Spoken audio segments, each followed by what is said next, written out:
Hey, it's Ryan Seacrest. Life comes at you fast, which is why it's important to find some time to relax. A little you time. Enter Chumba Casino. With no download required, you can jump on anytime, anywhere for the chance to redeem some serious prizes. So treat yourself with Chumba Casino and play over 100 online casino-style games, all for free. Go to ChumbaCasino.com to collect your free welcome bonus. Sponsored by Chumba Casino. No purchase necessary. VGW Group. Void where prohibited by law. 18 plus terms and conditions apply.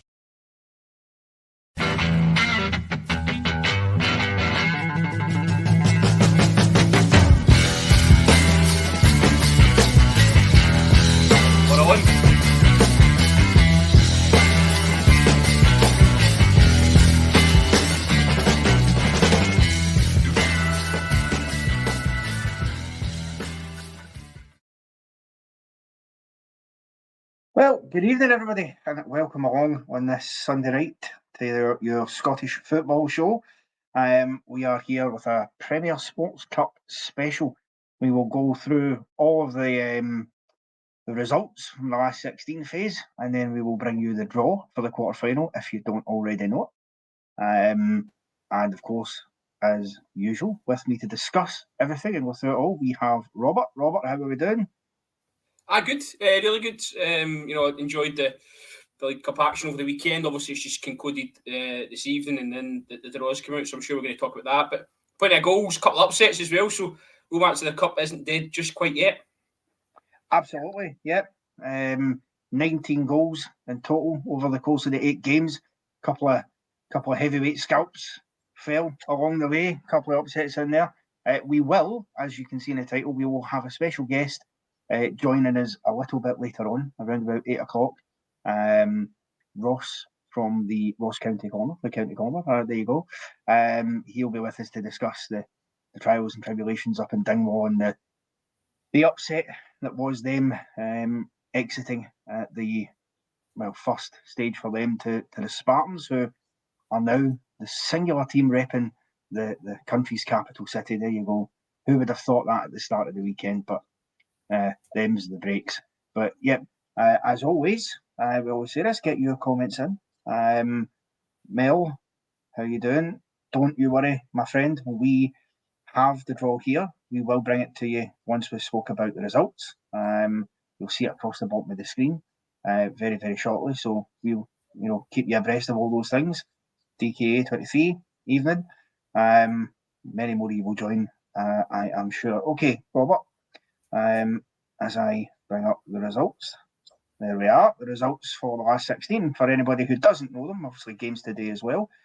First and foremost, Robert, let's kick things off by talking about one of the cup shockers of the weekend. It was Hearts away at Falkirk. And in form, Falkirk side, you've got to say, a Falkirk side who are steadily on the incline, you'd have to say, building their way back up through the divisions, got themselves finally out of League One last year and into the Championship, and solidifying a good start to the campaign for them with a 2-0 win over a lacklustre Hearts. Listen, I watched the game yesterday afternoon. I had it on down in the living room loyal, as I say, and watched the 90 minutes. You have to say, Hearts, started the game really well. First 40 minutes, they looked ever the Premiership side, but sort of last 5 minutes, the first half, Falkirk got a chance, and then the second half, just an absolute capitulation from Hearts. They didn't take their chances in the first half, and it came back to haunt them. You look at the start of the game, Stephen A. Smith makes 8 changes for that defeat up at Dens. And I think, pre-match, he's saying, I picked an 11 that can win this game. Post-match, he's then saying, maybe I'm going to have to look at rotation and pick and choose when I can do that. So it was interesting, probably a day of learning for Stephen A. Smith, albeit, it's too late now for the League Cup. That's gone for them. I think, you've in our show a couple of weeks ago, I don't know about yourself or Ian, someone tipped Hearts for the League Cup. That's gone now. But yeah, Falkirk, it's an interesting one because, they went through last season invincible. They've not lost a game. They look a side yesterday that don't know how to lose. They don't seem to give up. You hear John McGlynn after the game just saying that that they're actually a really good football team, and I think they showed signs of that. So we'll get on to the draw later on, but I think they will, in the end, worthy of the victory. Yeah, I would agree. And I think the thing is, Robert, obviously we will primarily focus on Falkirk going through, but a word on Hearts, they've started this campaign, they got the draw at home to us in the opening game of the season, and they've not really used it to kick on in the slightest. I mean, last week they go away to Dundee, they get absolutely thrashed, no bones about it, 3-0, totally lacking at the top of the park in terms of creativity. They had one or two chances, but nobody there finishing it. Yesterday, similar. Obviously, Shankland didn't start the game. Vargas did. He had an acrobatic effort come off the bar, I believe. And it's just, for whatever reason, it's no clicking. I mean, can you put your finger on where it's going wrong? We all felt that Hearts had done really good, solid business in the transfer window, bringing in the likes of Blair Spittle, Jan Danda, early doors, and you fancied that they should get off to a good start, despite pre-season maybe being a bit ugly for them. Look, on paper they've got probably the third best squad in the league. It's a very big squad. I'll give them that, and I think that's because obviously they want to be fighting on all four fronts. Now it's down to three certainly, but the glaring omission is Lawrence Shankland. When he's out the side, they don't look the same team. They don't look like they've got that cutting edge, that threat that you mentioned. Kenny Vargas did hit the bar, as you rightfully say. I think Oda had a wee chance as well. Boyce fires one wide. I've got to say credit to Nicky Hogarth and the Falkirk goal. I thought he had a really good afternoon. He played for Rangers. I think he was through the Rangers youth side, and he's ended up at Falkirk. So I thought he was a real standout. Actually, I thought he played a good 90 minutes. But Stephen Naismith, there was a point in the game where he takes off Jan Danda, and the Hearts fans were booing that decision. Now that's not a good sign for me. I don't know what you think to that, but I just think that says to me that there's a fraction in there between manager and support in terms of selection. Now people will say, well, why have you made 8 changes? Well, let's remember they got beat up at Dens Park. It's not like they went up there and won convincingly and he's rang the changes. They didn't perform well in Dundee. So he's made those changes thinking that, as he stated, that they can go ahead and beat the championship side. But let's give Falkirk credit. They're a good championship side, and I actually think they can do the double and do the back-to-back promotions. Whether the plastic pitch comes into it, I know the league are trying to eradicate them for next season. Whether that will come into play, I know they've been done for the stadium before, way back. I think maybe the 90s they were denied a promotion through their stadium. So hopefully that's cleared up before then. But I do think they've got the potential to go ahead and really compete in that division. Well, here's a question then, Robert, that's come in for CGM. And it's an interesting one, I feel. What do you make of this? The idea that Shankland possibly being rested with half an eye on a potential move away. Obviously, to us is the comment there. But do you think, in all honesty, do you think at this stage it's likely that Shankland will move on before the 1st of September? Well, it's football. You never say never, do you? But the press surrounding Lawrence Shankland in these opening weeks hasn't been kind. He's been called overweight, out of shape. He's then been dropped for this game this weekend. I don't think he's been rested for a move. Certainly, I don't think Stephen Naismith would give a hoot who's playing for come September the 1st. He's just bothered about Hearts and getting Hearts a result. And I dare say he'll start the game in Thursday night over in Czech Republic. So I don't think that was the case at the weekend. He's probably rested, thinking, we're going to need him for Europe. They obviously want to get into the Europa League if they can do that, which will be a tough tie. So they've given him the afternoon off. As we said there, on paper, Boyce, Oda, Vargas, they should, given the chances they had in the first sort of 40 minutes, I say, should have been 3-0 up and the game should have been put to bed, but they've not been taking their chances. Same thing has been set up at Dens. There a couple of chances in the first half there as well. So Stephen Naismith will be annoyed that I think he alluded to this actually in his post-match that if you're playing for Hearts, then you've got to be on your game every week because you're fighting for your jersey now. He's got a big squad. Players are fighting for new contracts as well. You can't really have an off day given what where he sees them in terms of their ambitions this year. Yeah, absolutely. Scott Hammond is suggesting that maybe Shankland is down tools. I'm not so sure about that. I do think though, Robert, and this is the interesting part for me, when you look at the situation there that they've got. Now, Shankland signed, I think it was a year extension to his current deal. That pins him there until the summer of 2026 because his deal initially would have run out next summer.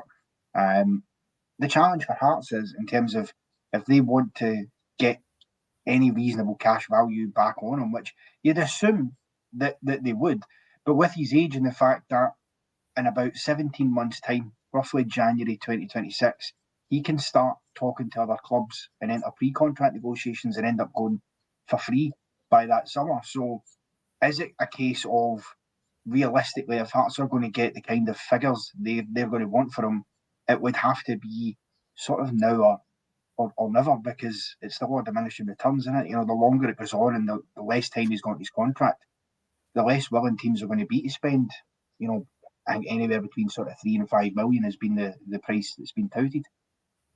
But listen, that's breaking news to me that he signed that a year extension. I thought he was getting into his last 12 months. So if anyone can fact check that, I know Wolf Einstein's in the comments, then I'd like to know. But I was really shocked, given that he's just come off arguably the best season of his career, given Player of the Year in Scotland. That not just Rangers haven't got him from any club, you know, particularly down south. You look at the English Championship and there's loads of clubs in there desperate for a striker, desperate for a guy that can get goals, and there doesn't seem to be any interest at all, or any concrete interest that we've heard of. A couple of suggestions that Aberdeen might be interested, but it wasn't Miovski. He's been there, hasn't he? I know he when he was a lot younger, but he's been there and it didn't quite work out for him. So I don't see that one personally, unless they're going to chuck loads of money at him. I don't see that. We mentioned before we came on here, and we'll come on to Aberdeen. Aberdeen have got a fair few strikers on the books already. Do they really need another one? Who knows? But just to come back to Shankland, I've been an advocate. I'd love to see him at Rangers, certainly. Whether that's now or when his contract's up, who knows? But I do think I'm kind of shocked that no other clubs come in for him as of yet. Now, whether that's they know that he doesn't want to leave the country, whether he's settled with his young family, who knows? But no, I definitely think Lawrence Shankland is still a big part to play for Hearts. He's still got the armband, and I do think, as I say, he'll be back in the side for Thursday night. Yeah, absolutely. Friend of the show there, Wolf, is obviously talking about the changes in tactics in Naismith here. That's the other thing, of course. And I have done a bit of fact checking there, and I do beg your pardon, you are quite right, Robert. They had the contract negotiations in January, which led to nowhere. There's more that they were hoping to be on. So he's in his last 12 months now? He's in his last 12 months now. They were hoping to get him extended by 12 months. I forgot that they had obviously came to an impasse where that's concerned, but that's even more urgency because by January you could sign him in a pre-contract, and some clubs might think, well, we'll just wait until then and do that. That being said, though, if we flip it slightly before we move on to the next game, just quickly, Falkirk, of course, big result for them to get through that tie. A couple of goals, Ross and Tate on the score sheet. They did end up with a man off at the end of the game, but it was fairly inconsequential in the end.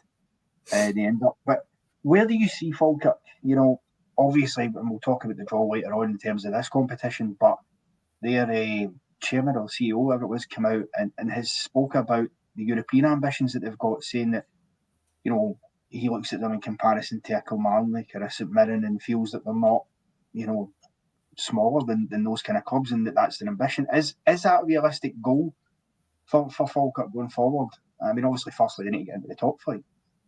Well, listen, if the CEO is talking about it, then I would say it's realistic. It's obviously in his eyesight. So he mentioned, you know, since the culmination of the league, that I think over the 100 years, Falkirk in the top 10 given league position in points and in terms of standing. So he classes them as a big club. Listen, when I was a youngster growing up, Falkirk were always in the Panini sticker album. They were always in the top flight, whether it was Kevin McAllister or Russell Latipi, John Hughes, even Marino Keith, for some of you guys that are a bit older. Then the Brockville, really, stadium that held its own for me when I was a kid as well, iconic. So, no, I think Falkirk wouldn't be out of place in the top flight. I think they've got a big following. You look at the games against Dunfermline, they seem to bring a bit of colour and excitement in the league as well. So it's just that it is just the area for me is the plastic surface. See if they could get grass on there, then I'd welcome them with open arms. And I'm sure that's going to need to be a serious conversation had now. See if the SPFL are proactive. They'd be approaching Falkirk and saying, look, guys, if you've got aspirations of coming up this year, you need to do something about it, because what we don't want for the game is to get to the end of the season and Falkirk, let's just say they've won the league and they've won it outright, then denied that chance because they've not been, or they've not had that conversation and that clarity. Yeah, absolutely. Okay, well, we'll park the Bairns and the Jambos there, and we will take. We've got it in the very print. We'll go to Spartans and County. Obviously, we'll delve deeper into that once Ross joins us. But from a Spartans point of view, Robert, we'll talk about the County stuff when Ross comes on. But again, what a fantastic afternoon for them. You know, we always say in these cup ties that the romance tends to lie if you can get a wee home tie against the bigger club. You've always got a fighting chance, and Spartans certainly more than took theirs yesterday. Look, history makers.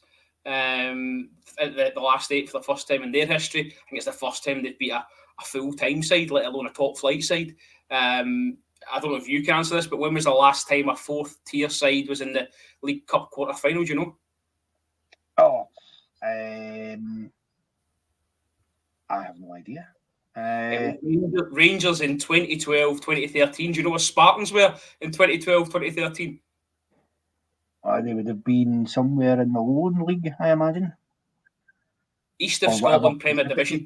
So, yeah. So what a journey they've been on. And since 2012, obviously, Dougie Samuel's been in charge. I think he's the longest-serving manager in the SPFL currently by a country mile. So it's credit to him. It's a community club. You know, let's make no bones about it. Ross County would have went there, and I'm sure we'll speak to Ross about this when he comes on, but Ross County would have went there and given them all respect, given their journey through the leagues to where they are now. But it just seems to me that you know, Spartans took their chances. Captain had a really good game. The striker they've got, whose name evades me at the moment, but I'm sure somebody will correct me in the comments, he is a real talisman for them.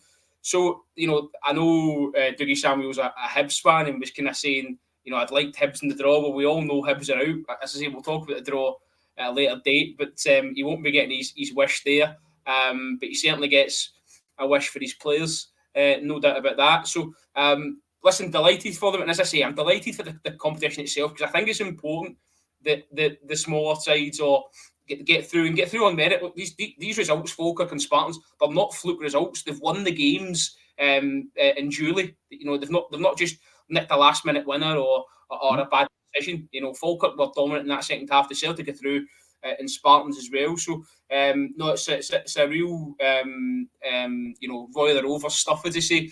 Listening to Dougie Samuel talking after the game, and he kind of said, you know, he's not to take all the credit. He's standing on the shoulders of giants, which I thought was a great phrase, by the way. Big Oasis fan as well, so I thought it was a great phrase. Standing on the shoulder of giants in terms of where the club's been and who's built the club up to this point. So they're on a great journey. This can only be good for them. Brilliant for the players as well. You know, still part-time, probably still at their work, and then coming back and playing. Missed out on the playoffs for League Two last year. Let's not forget. You know, they'll be desperate to get out of that division, but go and enjoy it. Go and enjoy your day in the sun, wherever that may be, when we reveal the draw later on. Yeah, absolutely. And the thing is, as well, you've got to say, Robert, that the impressive thing normally in these ties, when they crop up, you kind of look at the big team and you think, oh, well, you know, they'll make a whole host of changes to the team. You know, they'll put out, you know, B team players and stuff like that. With a side like County, they don't really have so much of a luxury to do that. So when you looked at the County lineup in comparison to the Spartans one, it looked a fairly strong lineup that should have been able to take care of business here. Unfortunately for them, they didn't. But, you know, the Spartans, as you say, Dougie Samuel, major credit to them, because they scored so early in that second half that you kind of feared for them in the aspect that getting a goal that early, it might have sparked County into life, and it might have started to, you know, tilt things in terms of they'd have just threw everything at it. But they held out well and got the result. And, you know, we said off air, of course, that if they get through their next tie, which we'll come to, then, you know, it would be threatening stuff for them to get to Hampden. And financially for the club, you know, for a club like Spartans, financially, even getting to this stage, got to be a real positive for them. Absolutely. Look, I'm sure the capital was full of Spartan supporters last night, enjoying that win, celebrating that win, and rightly so. So I think the Ainsley Park, I think it holds about 3,500. Would have been nice if they'd got a home draw in the last 8, but they've not. They're on the road, so look, it is great for them. It's, as I say, it's great for the competition. It's great for Scottish football. Not so good for Ross County. I'm sure there'll be questions asked Don Cowie. He'll be, there'll be a great chance for them to progress, but they'll now need to focus attention on the league and the Scottish Cup. It'll be interesting to, as you say, will he now look to the transfer market? Has he looked at some of those players and gone, do you know what, we need a little bit more here? Yeah, absolutely. As I say, we will revisit Ross County and those matters shortly when Ross joins us, but we'll swiftly move on. I'm keen to just get through these results, basically. So we'll spend a quick 2 minutes. We'll just go along the lines of the video printer. Rangers and St Johnstone. Job done from a Rangers perspective yesterday, you've got to say. I do also just want to say as well, I think on behalf of the whole rabble and myself and Robert, we utterly condemn those idiots outside the ground who sadly attacked the female St Johnstone employee. That's just unacceptable behaviour. And I think as well, listen, I know that the narrative's obviously pushing about she's a female, but regardless of gender, like that is just, as you say, it's an assault. It's not good enough. It's an assault, and hopefully the police identify them and lock them up, because that's, especially for people like us who want to talk up Scottish football and we enjoy, all the everything that comes with Scottish football, the good, bad, the ugly on the park. It's what we live for. You don't like to see that at all. And yeah, so hopefully those people are brought to account for that. But aside from that, on the pitch, of course, as I said, Robert, also you went on the reaction yesterday. So a brief one for yourself, basically. Is it just a case of job done, move on? Oh, absolutely. Like, you just want to be in the next round, certainly. Look, I know I've been crying out for a free flowing, high tempo side that's consistent game upon game. And I won't rest on my laurels until that I see that, certainly. But there's always a still game reference in there somewhere, isn't there? Yeah, look, as I say, but there are some positives to take. I thought Hefty in particular really enjoyed his display. The second goal's a really good goal. I like McCausland with 1-2. The weight of the passing from Conor Barra, the fizz on it into Dessers is great as well. Thought Conor Barra coming on just shows actually he's going to be really pivotal for us this year. Really, really important player. I know he covers a lot of distance. I know there was a lot of stats, but I think he'd ran 15k in the previous game. Was stated throughout the commentary. But as I say, he showed his weight in goal when he came on. Negatives on me is I don't think, I think people will agree in the comments, I think we're anywhere near the squad that we'd like to have if we're going to go on a good run in all competitions this year, because we started with Danilo, albeit that we can't write him off, but I just thought there was not a lot there. He had a chance in the first half, get a great work for Hefty, screws it across, and Danilo blazes it over. Then he's hooked at half time. Dessers can on, obviously gets a goal. Cyril Dessers is, I think, it's time everyone just laid off him now. He's shown he's capable of scoring goals for Rangers and big goals. That first one's a really important goal. I heard Craig Levine sort of bemoaning and Richard Foster actually on Sports Sound, just sort of saying that the referee had blown, so Derry Wright had sort of stopped playing before Dessers scored, so there was a real bone of contention for them. But look, game's done, we're through. Decent draw, I think, in the quarterfinals. That side put in a real stellar show in there. Last 16 ties, so it won't be easy. But hopefully, it means that we can go there. Be one of our last games, at Hampden, unless we make the semi-finals or finals, which I hope we do. And then we can sort of move on with the season back at Ibrox and back feeling a bit more normality. Yeah, absolutely. And I am delighted to bring in Ross from the County Corner. Ross, how are you doing, my friend? I'm doing very well, guys. Thank you for having me on. I think I've just about recovered after yesterday. So, it's taken a wee while, but got there. Yeah, it was a sore one. Before we come to that, we're just sort of rhyming off the results here for the last couple of games. We'll kind of whistle-stop tour our way through these, Robert. Aberdeen 1-0 win against Queen's Park. Last minute, 92nd minute winner from from Keskinen. Maybe a bit sweater than they would have liked, but again, it's all about getting through. Jimmy Tillini, his post-match just sounds really calm and collected. I do think Aberdeen are going to be, there or thereabouts this year. I don't think they're going to be in the bottom six. Keskinen caught my eye in the lead up to this game. I think he's got a Wayne Rooney fishing tattoo on his arm, which was quite interesting. But he comes with a real good CV in terms of his potential. Aberdeen now 7 on the bounce, not lost a game under Tillin yet. So it's all good signs for Aberdeen, you have to say. And the draw has been somewhat kind to them. So they could go, or Tillin could be, walking his side out a Hampden semi-final. Yeah, absolutely. Ross, we'll bring you in. Why not? On your thoughts on that result overall. I mean, Aberdeen look like they're in good form right now. And of course, whilst many might have expected it to be more comfortable for them yesterday, they got the job done.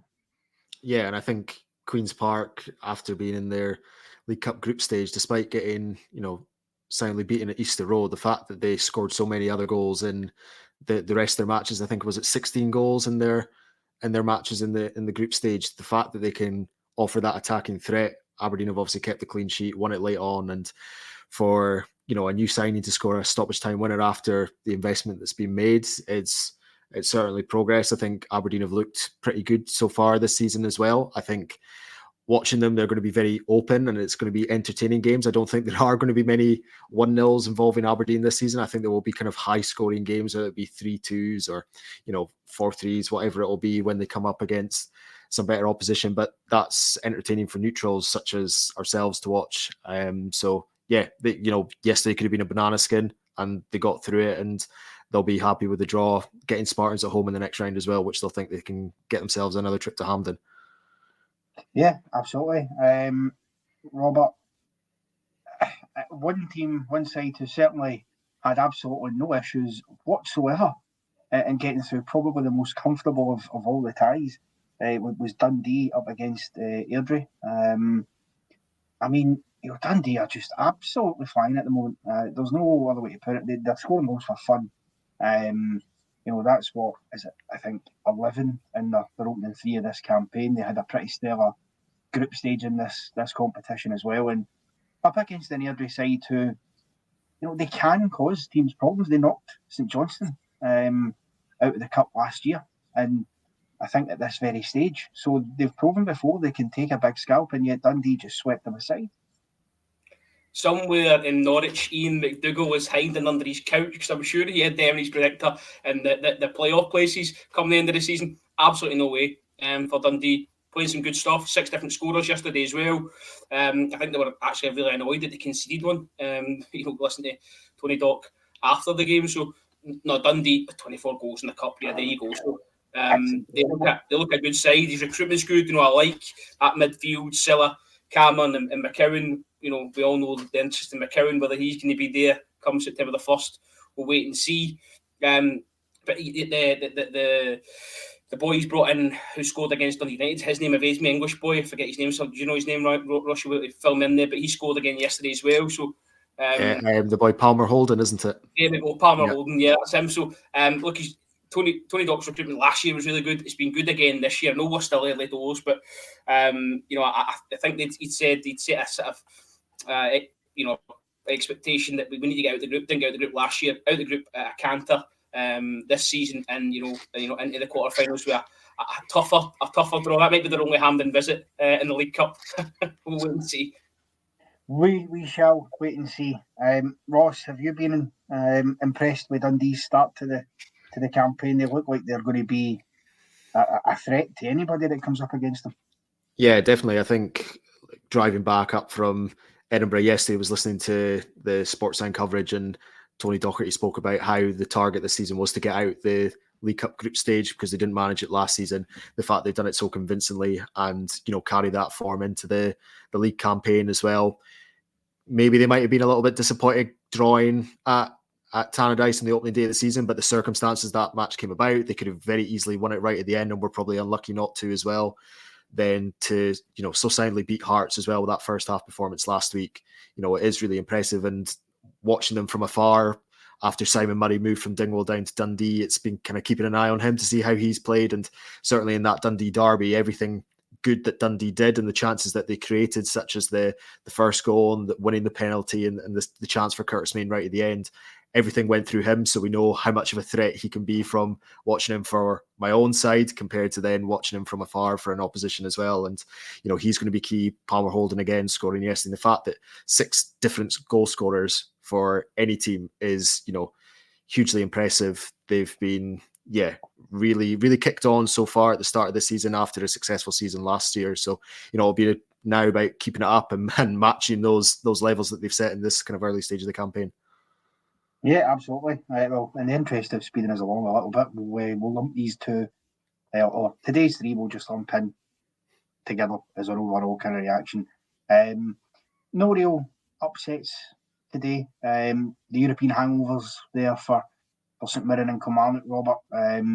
Both falling to narrow 1-0 defeats. Obviously, Kilmarnock, I'm sure the last thing they wanted to do was go to extra time, having just come back from Tromsø. And of course, yet again, for the second week running domestically, they find themselves playing a large chunk of the game with 10 men. What's sort of, overall going wrong domestically? Is it just the European campaign is causing the struggles?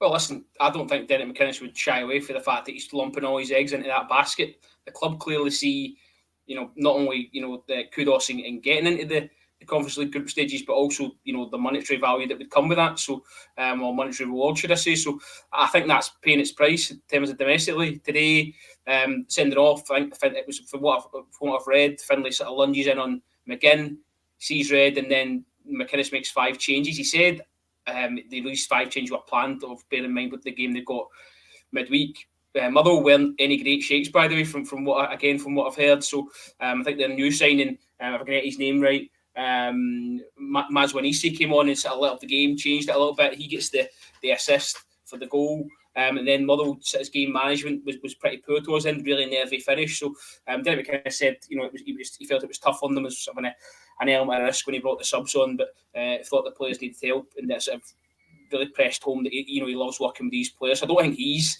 too despondent that they've gone out. As I say, the big one for them is obviously Thursday night. Yeah, absolutely is. Ross, any surprises for you today in any of the results, really? Nah, probably not massive shocks, just in terms of, as you guys have already alluded to, the fact that the 2 teams involved in European competitions on Thursday night, the fact that both sides had away legs as well, so they'll have had to travel back across to Scotland, arrive probably quite late, and that then disrupts a lot of preparation going into the 2 games today. Dundee United caused us a lot of problems in the second half last week. I think the first half they were a little bit shaky against us, and we did have a lot of the game there, but the second half they were really impressive. They were probably quite a lot, so it's probably not a surprise that they did cause St Mirren quite a few problems today, especially with that European hangover. And at Fir Park, especially when Kilmarnock go down to 10 men, Motherwell look like they do have some striking options there. I know obviously bringing in like Tony Watt, but they do have, like I said, Moses Abayu scored today, Zach Robinson, players that can find the back of the net, and if you give them chances, they will, based on like law of averages and things like that. So yeah, probably not a big surprise, especially after such a 90 minutes over in Norway for Kilmarnock. The fact that they've then had to go 120 minutes today is probably not what they would have wanted, even with the changes, and especially ahead of Thursday night as well, when they've got such a big match coming up in midweek. Yeah, absolutely. Just quickly, Robert, for the sake of completion more than anything else, just a quick word on the Celtic and Hibs game from this afternoon. I mean, I think most people expected that Celtic would win it, but again, Hibs, you think David Gray had said before the game he wanted to try and make sure they got off to a better start than they did last week. That lasted all of a minute longer than last week, and they were straight behind the Cars once again. They were 2 down inside the first 20 minutes, and it makes it an impossible task, doesn't it? When you need everything to go your way, but you also need to make sure you don't make silly mistakes, and just too many of them for Hibs right now.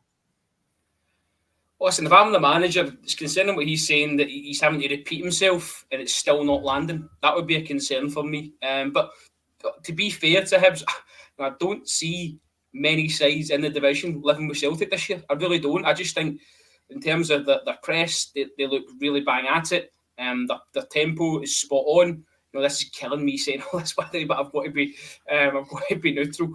I just think that they look a different, or they look a level up, should I say, from what he inherited last year. He said himself, Brendan Rodgers, after the game, that that the players now are trusting the structure. You look at Nicholas Kuhn, with pre-season under his belt, looks a decent player. Maeda's played through the middle today. He scored 2. I think he played through the middle in a pre-season game in Yokohama, scored a hat-trick. So, they've just put in Adam Maeda for I say cover, but, a rotation possibly with Kyogo. But they've got this guy as well who can score goals from there as well. So, as I say, I wouldn't be too harsh on Hibs. I think they've got bigger fish to fry. Obviously. Well, just quickly, you see being too harsh, so do they need to stop that, trying the too many passes out for the back kind of nonsense? Because that third goal today, even 2-1, you can always make it nerve with the longer back goals. You create 1 or 2 chances, but they just, again, silly mistakes. The keeper, he probably should just try and come through with a bit more authority. But his defender, that's a suicide ball he's played him. Aye, listen, and I think as well he was culpable in all the goals that were involved today. The centre back, he seemed to be there at every turn. So, what the goalie, as you say, is just got to get rid of it. At 2-1.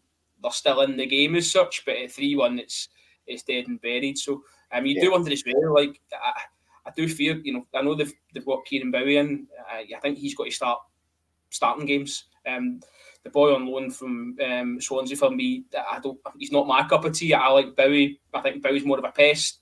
And so I'd like to see him starting games and see what he can offer. But long way to go for him. Long way to go. As I said the other day, it seems to be the same move for Hibs every year. It's a kind of a transition year, and they're going to reset and go again. And at the minute, the manager's saying himself, she's not good enough.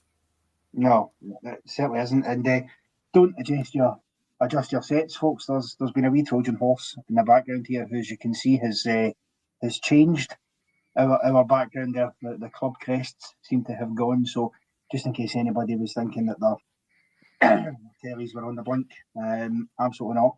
Okay, well, there's the quarter-final draw. I'll do my best, David Curry, with the classified results here. You've got Aberdeen versus Spartans, Celtic versus Falkirk, Motherwell versus Dundee United, and Rangers versus Dundee. We'll leave that up there, let people get a look at it, and we'll kind of come back to that. We'll circle our way back. But Ross, my apologies, you've had to kind of wait there as we wheedled our way through the rest of the results. But of course, we've got you on to talk, have a wee chat about all things county and where this campaign's gone. I mean, the first thing to ask you really is, from your perspective, what went wrong yesterday at the Spartans? I think there was a lack of urgency, I think, is probably one of the major things I would kind of, attach to the performance yesterday. I think you guys mentioned it earlier on in terms of Naismith making 8 changes going to Falkirk. Don's not done that. It is still a strong Ross County side that he's gone with, and certainly with, a continuation from the side that started last week, and certainly at Fir Park as well. The first half, there was a lot of long spells of kind of in possession, moving it well, but kind of not really kind of creating anything. It was a bit too pedestrian. And once you let Spartans kind of set back up into their shape, we weren't really able to break them down. Once, on a couple of occasions, County did go through the gears and started firing the ball and playing a quick couple of 1-2s. They created openings, but just didn't take them. The longer games like that go 0-0, the thinner the ice gets under you, that you could get hit with a sucker punch up the other end, and then you are in big trouble, because if you're already struggling to break down a team at 0-0, as soon as they've got something to hold on to, you're asking for trouble. And the fact that we've conceded 20 seconds into the second half, absolutely the worst start we could have asked for. And at that point, you thought, okay, we've still got a whole half really to kind of get back into this. But as time was going on, we were seeing that there wasn't really kind of chances being created. The urgency that we saw kind of at times in our play in the first half, it wasn't there. And in matches like that, I always think that lower league football's a different game compared to what we see maybe in the Premiership week in, week out. And a comparison that I've got is a couple of seasons ago in the League Cup group stage, we played Buckie Thistle away from home. And there was a lot of similarities to that game yesterday to the one in Buckie. The game went 0-0 in the first half. Buckie scored early on in the second half. And then it's panic stations. And players that will look like good players in the top flight, they might get physically bullied a little bit in these kind of lower league matches. It's a different style of football. You're not going to get the time, the pitches, the quality of the pitches can sometimes be different. You know, like say Jan Danda. Jan started that game against Buckie Thistle and really struggled that day. But then we know how good of a player he was for Ross County over the 2 seasons that he was here. So again, you need players to realise that they need to stand up and you know, be accounted for and, you know, be ready for the physical battle yesterday. And I think at times that certainly as the game went on, you know, Blair Henderson was excellent up front for Spartans. His header was phenomenal. It was a brilliant finish. You can't take that away from him. And the problems that he caused Ryan Leake and Will Nightingale throughout the 90 minutes, you know, was really impressive. He was unlucky not to double his tally. And, you know, even in kind of the forward areas as well, their centre halves in terms of like Callum Booth, Paul Watson, various guys like that were really dominating. And we just didn't have another way to break them down. And yeah, Spartans 100% deserved the victory today. Can't take anything away from them. Ourselves, we were really, really poor, but all the credit goes to Spartans because they still need to show up and put on a performance like that. And I think Dougie Samuel said that they carried out their game plan to a T and rightly rewarded with the win yesterday and getting a next round tie away to Pataudry will be a money spinner for them that, you know, could really set them up. I mean, Ross County not too long ago were that smaller lower league side that, you know, were hoping to cause cup upsets. So we've been on the other end. So yesterday we kind of know how it feels to be Spartans in these kind of situations. So yeah, full credit to them and congratulations on their draw as well. Connor, if I can come in here, just on that, you know, you mentioned that the journey, we spoke of that earlier on, and that's why I think you see that Ross County didn't make, you know, the changes that Hearts did and took it sort of seriously.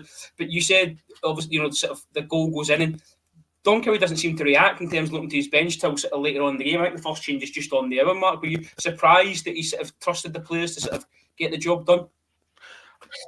I would say no, because the fact that there were small signs in that first half that when we did speed the play up, we did look like a Premiership side. At times there was, you know, playing the ball through midfield, bouncing a 1-2 off Jordan White, and there was like some Noah Chilvers, Aidan Denham then coming in, playing very narrow, that were picking up pockets of space and were creating openings. Final ball wasn't quite there, but again, it might have just been combinations weren't quite there, the final ball not quite there, but the second half, once the urgency's there, you never know, because there was the signs in the first half. So I'm not surprised he kind of waited to change it till the hour mark when there wasn't that initial reaction from the side when they go a goal down.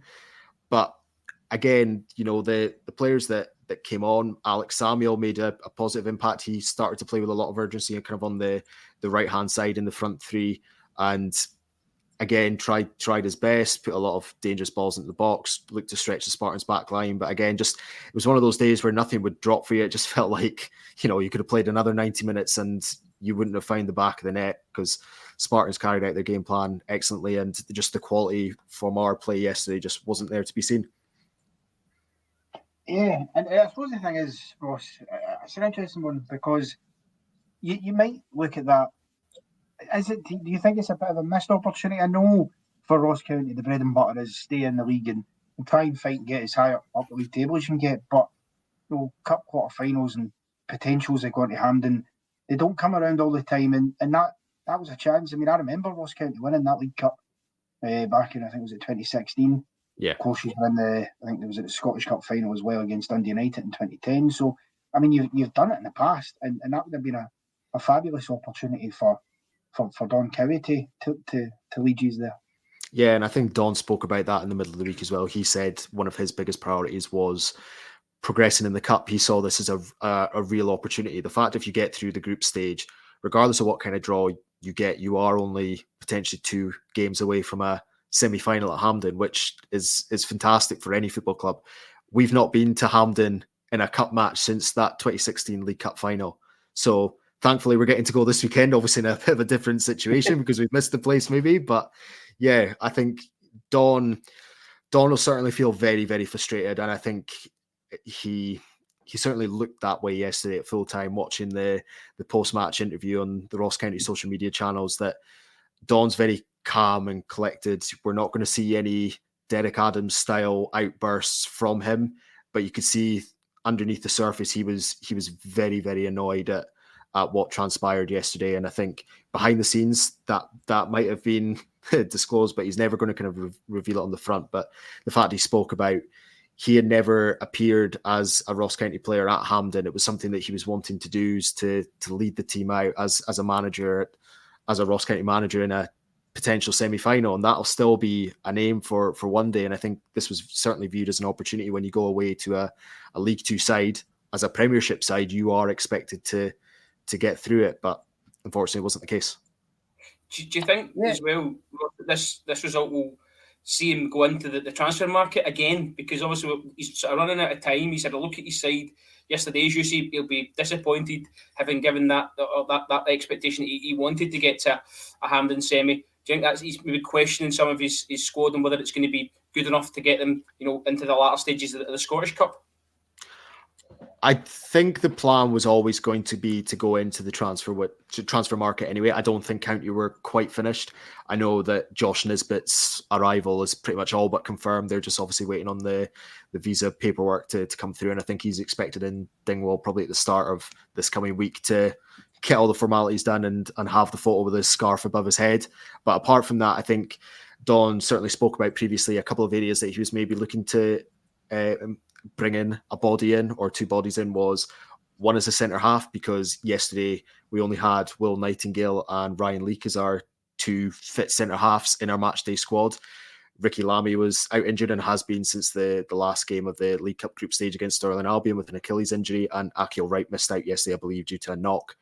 So all of a sudden, when you've got only two centre halves fit and available there, and one of which is Will Nightingale, who has had injury troubles across the course of his career and during last season in his previous loan spell at Ross County, there is a potential that you could become quite light there. So I think Don is potentially going to look to bring a centre half in there.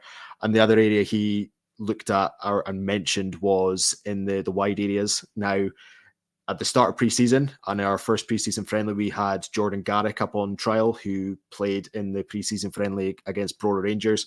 And Garrick was quite a physical winger, but able to play centrally as well, just off the striker, added a lot of pace. I think that physical presence was what made him quite unique as well, because when you think of, your stereotypical winger, you're not going to be thinking of someone that's 6'2", 6'3", that can offer something a little bit different. And Don spoke about him quite glowingly at that time. The deal couldn't be done. I'm not sure if it was a club decision or a player decision that they chose to move on, but I think we don't really have that kind of option there where you're able to bring on a wide man and potentially stretch the games in the forward areas. I think, I mentioned the Dundee derby earlier on in terms of Simon Murray's performance, but when Scott Tiffany came off the bench in that game, he changed the outlook on that match completely. He was phenomenal in that and has carried on this form since that. So if your plan A is not working, you've got to have the plan B and the plan C. And we do have alterations of shape, but I think there's maybe just one or two pockets that Don will certainly be looking to bring in, maybe one or two bodies before the end of the transfer window. Yeah, I mean, obviously, pretty shift away for yesterday's disappointment and more positive reams. Where do you see the ambitions for County going forward, this season, obviously? I mean, historically, you've been a team that have came up and down a couple of times, seem to be masters of the playoffs in the last couple of years. But again, you've never been able to match or better that finish in your first ever top flight campaign, when of course you finished fifth under Derek Adams, which was a sensational season for Ross County. And I suppose the unfortunate thing is, if you'd done that now, you'd have been in a European qualifier. But I mean, is that somewhere you think the club can get to again through a bit of time and investment? I don't see why not. I think the perfect example of how a team can build off, a poor season is Kilmarnock last season, because the season prior we went down to Rugby Park and the winner of that match would have avoided the playoffs. and Kilmarnock won 3-1 on that day. The following season, they go on to have a phenomenal season, finish fourth and get a European campaign out of it. And, that's the momentum. Sometimes you can win a match at the tail end of a season. There is a good feeling going into the summer. The board can then invest money and it can be used as a springboard. I think that's the hope and the feeling of, it was certainly the hope and the feeling of last season after the Partick Thistle game, and especially the drama that was involved in it, really surviving by the skin of our teeth. And I think it's also been felt this season that after beating Wraith Rovers quite comfortably over 2 legs and having a good start to the League Cup campaign, okay, we've not managed to pick up a league victory yet with the 2 draws, but I think, the performances on the whole have been quite encouraging. Yesterday, absolutely no doubt about it, was a huge disappointment, and there will be people watching now just to see how Don reacts and how the squad reacts, because there was hope and optimism, and there probably still is, that the squad can have a good season. I'm reading the comments here, and I think, a lot of people have looked at us losing likes of Jan Danda and Simon Murray, our club captain, Jack Baldwin as well, that, they're big losses, and especially for a club that has finished in the playoffs. But Ronan Hale's come in and looked very, very impressive. I think for County to get a goal scorer of his calibre is really encouraging, and especially with the trodden path from Cliftonvale to Dingwall that Liam Boyce once made as well. I think there's been a few comparisons from County fans made between the two players, and if Ronan can be half the success of Liam Boyce, then that would be phenomenal. Akio Wright's come in. He missed out yesterday due to that knock, but he's looked very comfortable and certainly looked like a really quality addition in the back line. And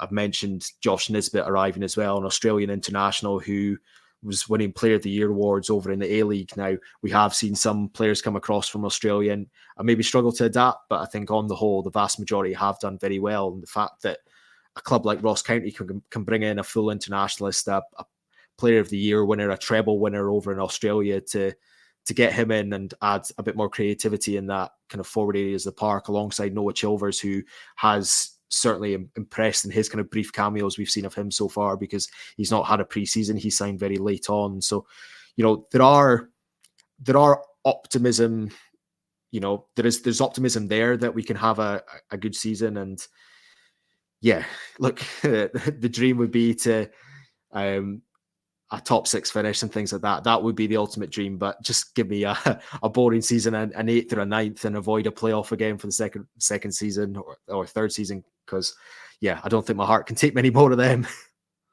No, Robert, I'll just ask you that question then quickly, in terms of just for your point of view.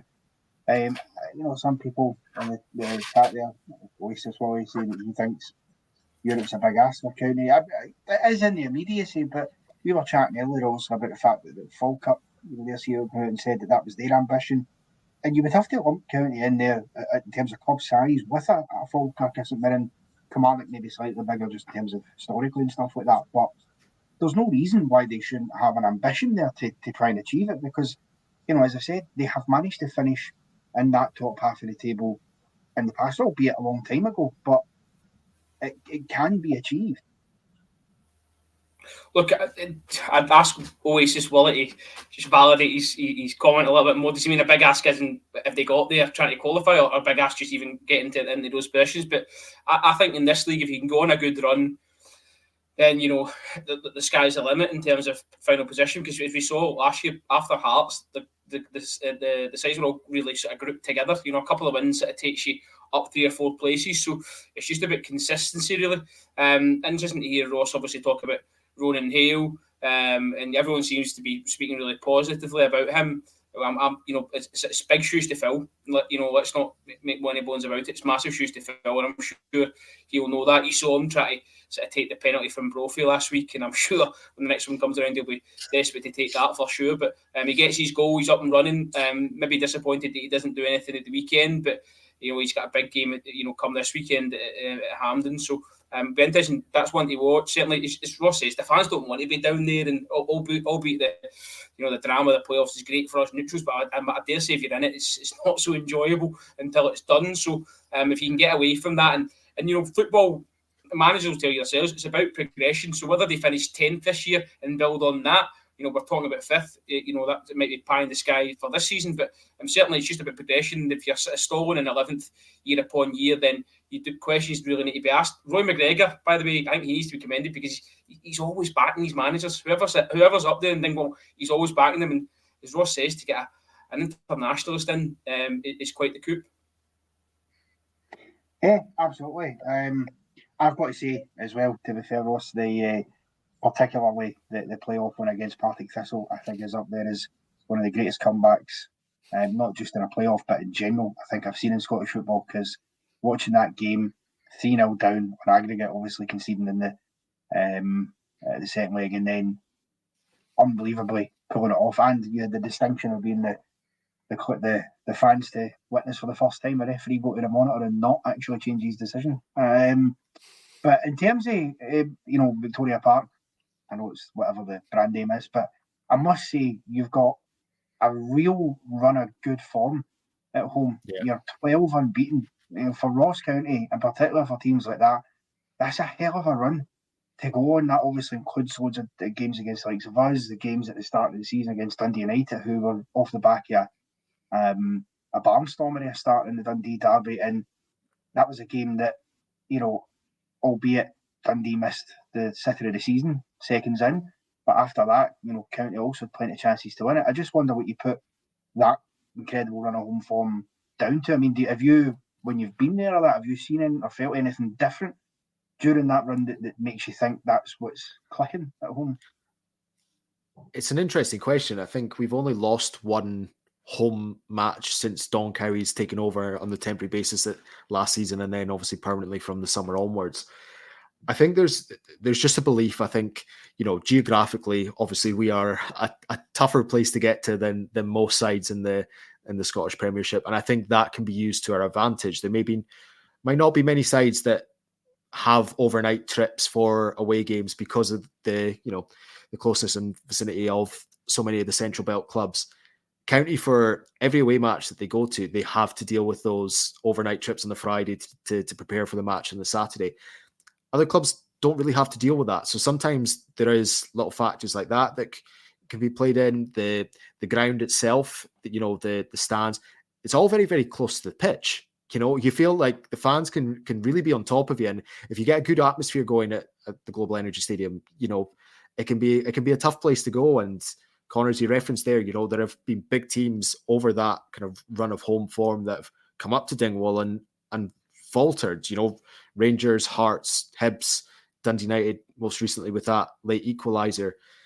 30 years ago when Ross County were coming into the professional leagues for the first time, if you'd said that was going to be happening 30 years later, people wouldn't have believed you. So there is something. Don wants to make the home form a fortress, and one thing he set out at the start of the season was to actually improve our away form, because it took until that first leg in the playoff against Wraith Rovers to record an away victory. We only won once away in the league in the entirety of last season, and that was at Rugby Park, which is quite incredible considering how tough a place Rugby Park can be to go to pick up points. So Don's spoken about his, wanting to improve that. And, if you make your home stadium a fortress and you pick up good amounts of points there, I mentioned Kilmarnock earlier, that was their recipe to survival in the 2022-23 season, because their away form wasn't good enough. They improved that last year. Their home form was still just as consistent, but they were able to pick up points away from home.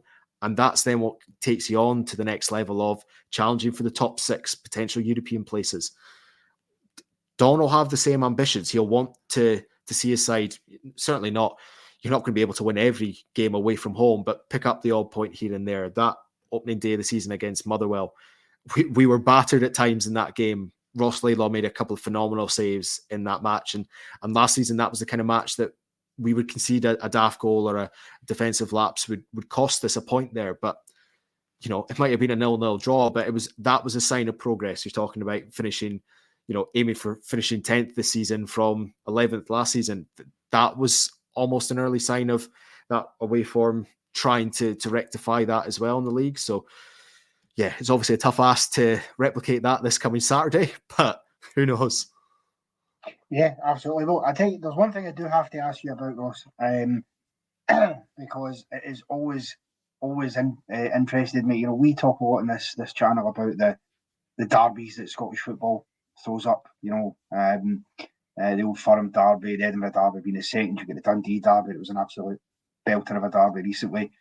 But the Highland derby, that's always an interesting one. That to me, obviously, that you know, one of them can only happen now if there's a cup draw that permits it, because Inverness are languishing right now, which I don't know how happy that makes you. But you know, what is the sort of atmosphere of a Highland derby? Is it quite a vociferous derby between the fans, or is it more sort of friendly banter kind of thing? I think it's very much friendly banter. I don't think there's, you know, granted a lot of, you know, derbies across the UK and in Scotland as well. We do see that kind of different atmospheres compared to what we're used to in the Highland derby. But, you know, just like in so many different workplaces, I live in Inverness personally, which is, you know, only 12, 15 miles away from Dingwall. I went to school in Inverness as well. A lot of my friends are Inverness fans. So, you know, I'm used to getting on really, really well with them. The derbies are always good fun. We've actually not had a derby, certainly, that fans can attend since I think it was 2019 when County were in the Championship alongside Cali. There was that one in the kind of lockdown season, which County lost in Dingwall. So we would like to forget about that one because that technically didn't happen. But, you know, there is... It feels like there's been quite a while since there's a derby, and you mentioned there because of Cali's, you know, struggles right now, both, you know, on the pitch and off the pitch, that the only time we can see that is maybe in a cup game. It will be interesting to see how that atmosphere has maybe changed just in that kind of like 5 years, maybe a bit longer than that there has been that time without a derby. Is it maybe not so friendly? Is there, you know, a bit more of the bragging rights? The pressure right now, if it was to happen in the Scottish Cup this year, would be on County, because as the Premiership side, again, against a lower league opposition, you would expect them to come through it. Derbies are never that simple, whereas previously, because of the early success that Cali Thistle had after their formation, and, you know, they came through the leagues, I think it's fair to say, a lot quicker than County did initially, and certainly into the top flight, that maybe they were looked at as the favourites, but that's all slightly changed now. But yeah, it's a unique situation. I think, you know, we've seen certainly several players move across the Keswick Bridge both ways. I think, again, once a player's settled up in the north of Scotland, they're the two professional clubs. So I think we do see that quite often. Maybe if they're not willing to move back down to the Central Belt, if their family are settled up here, we do see the players kind of making more of those moves. Whereas, you know, certainly with rivals, you don't see many Hibs players then suddenly going to Hearts, or vice versa if they're out of contracts. You know, there's all sorts of different kind of rivalries down in the Central Belt, but I think it's just considered a wee bit different up here. Yeah, I mean, Robert, I'll bring you in there. You've been quiet in the corner, but just on the Highland derby, I mean, it is, I believe, unless someone wants to correct me, the most northerly professional football derby in Britain, which, you know, it creates it's a unique, as Ross was explaining there, it is quite a unique kind of atmosphere and difference you get. I mean, I've watched plenty over the times. I remember the ones when County were last in the Championship, a couple in the top flight, and they don't tend to be dull affairs either. You know, up there, if you're in Dingwall or Inverness, there probably is only two clubs for you in there. So, you know, what's your kind of take on the Highland derby and where it sort of stands in the mire of Scottish football and rivalries? Oh, listen, I wouldn't have it on the top of my list, but that's probably me just being a bit ignorant and haven't actually sampled the atmosphere of one. You know, as I say, the one that's been sort of rammed down sort of my throat this season would be Falkirk and Dunfermline. It's been brought to light, and that seems like a really feisty affair as well. But I think both clubs, it was just brought up there, they're on different journeys at the minute. You know, Duncan Ferguson has got a real job on in League One. You know, the club, I think, was a piece by the former owner, just sort of saying about finances and how much they could owe the inland revenue. I think it's over £700,000 at one point. So it's, as I say, different journeys. Inverness, we've got a long way to go before they could maybe think about a derby in Dingwall, certainly. So, it's a shame, really, because, as I say, Inverness have always been sort of a top-flight club. It looks like they've maybe been mismanaged, whereas we spoke about earlier on, Ross County have got a great chairman, someone who really cares about the club, someone who won't let that happen to them. So, as I say, stark contrast in both teams at the moment.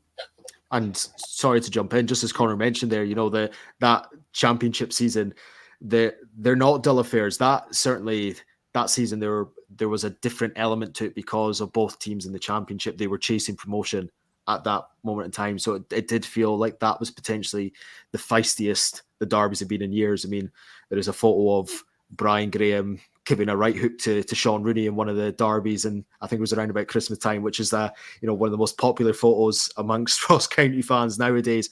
But there was that level of fight and determination between the two clubs at that moment in time, which maybe there wasn't seen certainly at the same level when both were in the top flight, because obviously there's different challenges. Maybe both are trying to push their way into the top six, you're pushing for survival. But, when it's coming down to potentially winning a league, they were really entertaining games, and they always tend to be. But that season was something else, which then adds to the intrigue that once we do have another derby in front of fans that are able to attend, it'll be interesting to see how the players cope with that, how the fans also react to it as well.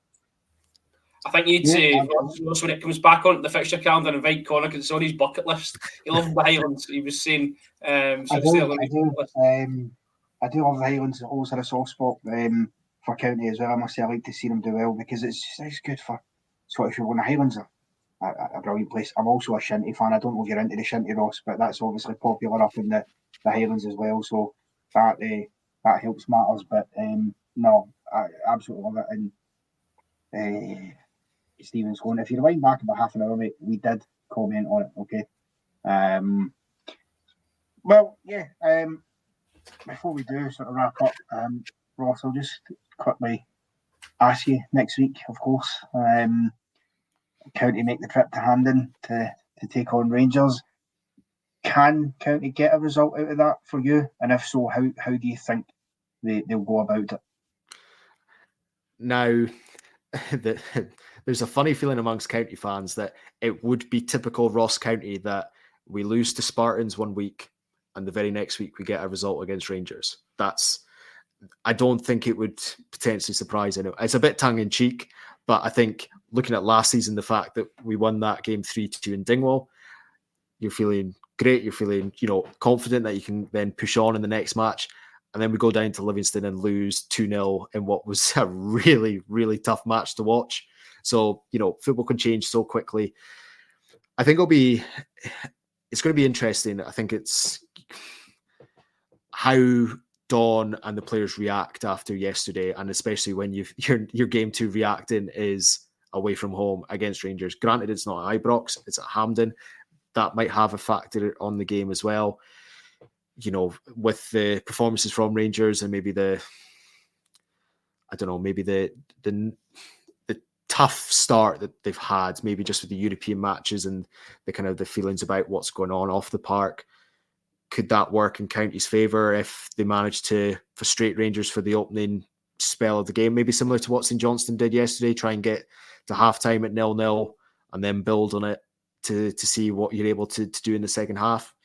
Maybe. But I think, certainly as a Ross County fan, if you can get out of there against either side of Rangers Celtic without having your goal difference really severely impacted, because, that's what cost us 11th place last season. It was our goal difference away from home. So, if you can get out of there with maybe a 1 goal defeat, 2 goal defeat, I don't think there's going to be many County fans really complaining about that.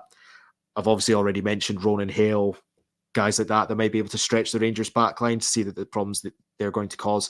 I think Noah Chilvers, I mentioned him yesterday, he played an hour and I think he impressed. He does look like a very, very capable Jan Danda replacement.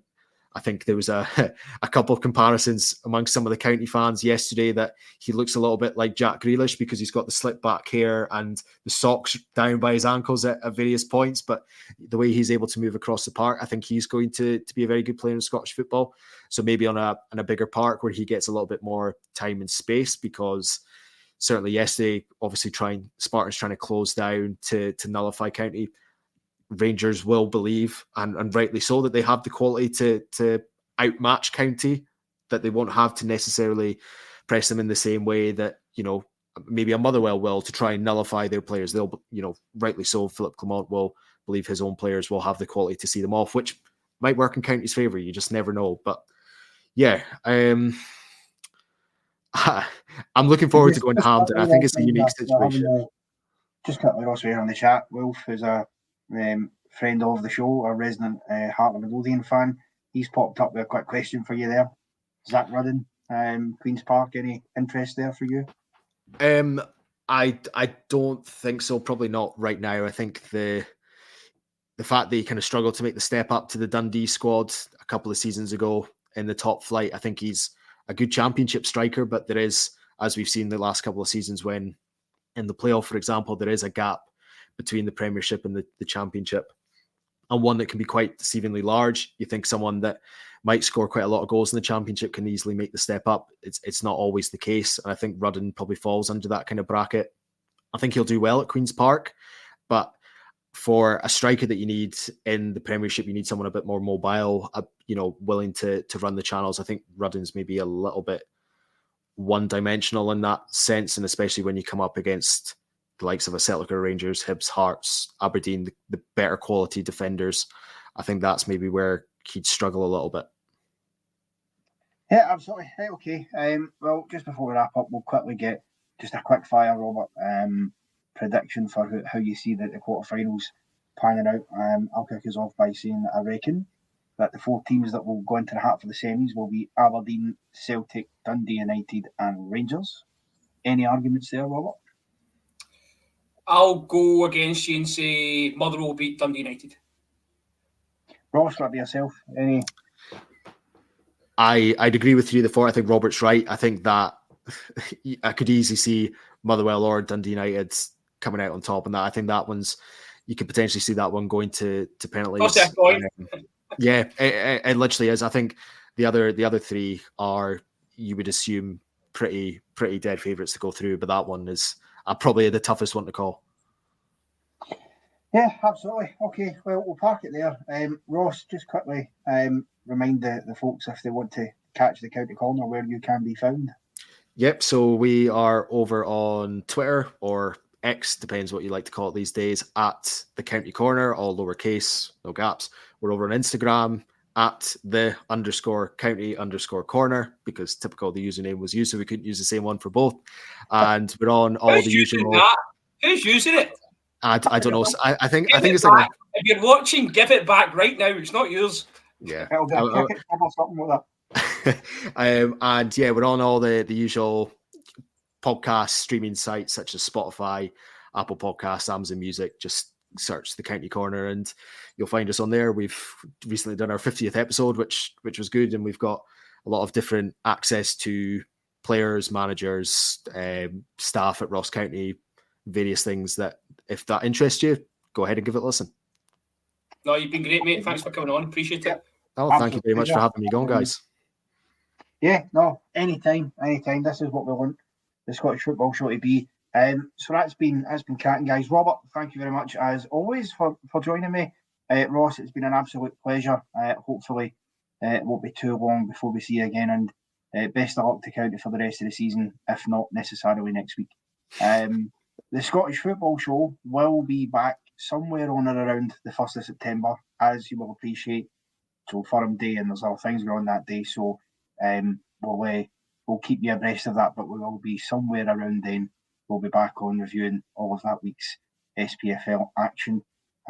Please like and subscribe if you have enjoyed what you've seen. And of course, I better not forget, because Martin will shoot me, we also have some Rabble merch for anybody who wishes to buy. You can jump onto our website. You can buy t-shirts, mugs. There's hoodies as well, I'm told. There's even, I think, women's t-shirts there as well. So, yeah, all that fine stuff for you. The Rabble will be back tomorrow night with our usual show. Until then, enjoy the rest of your Sunday.